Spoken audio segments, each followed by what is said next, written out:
شروع اللہ کے نام سے جو بڑا مہربان نہایت رحم کرنے والا ہے۔ اور ہر ایک کے لیے ایک سمت ہے جس کی طرف وہ رخ کیے ہوئے ہے، لہٰذا تم دوسروں سے نیکیوں میں سبقت کرو، تم کہیں بھی ہو اللہ تم سب کو لے آئے گا، بے شک اللہ ہر چیز پر پوری طرح قادر ہے۔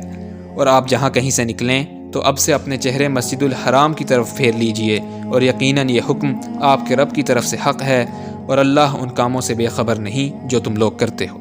اور آپ جہاں کہیں سے نکلیں تو اب سے اپنے چہرے مسجد الحرام کی طرف پھیر لیجئے، اور مسلمانوں تم جہاں کہیں ہو تو اپنے رخ نماز کے وقت اس مسجد الحرام کی طرف کر لیا کرو، تاکہ لوگوں کے پاس تمہارے خلاف کوئی حجت نہ ہو سوائے ان کے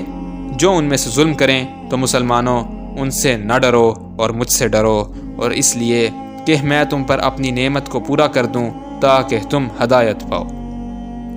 یہ احسان بھی اسی طرح ہے جیسا کہ ہم نے تمہارے درمیان بھیجا تم ہی میں سے ایک عظمت والا رسول، وہ تم پر ہماری آیات تلاوت کرتے ہیں اور تمہارا تزکیہ کرتے ہیں، اور تمہیں کتاب اور حکمت سکھاتے ہیں،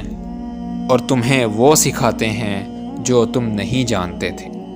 لہٰذا تم مجھے یاد کیا کرو، میں تمہیں یاد رکھوں گا، اور میرا شکر ادا کرو اور میری ناشکری نہ کرو۔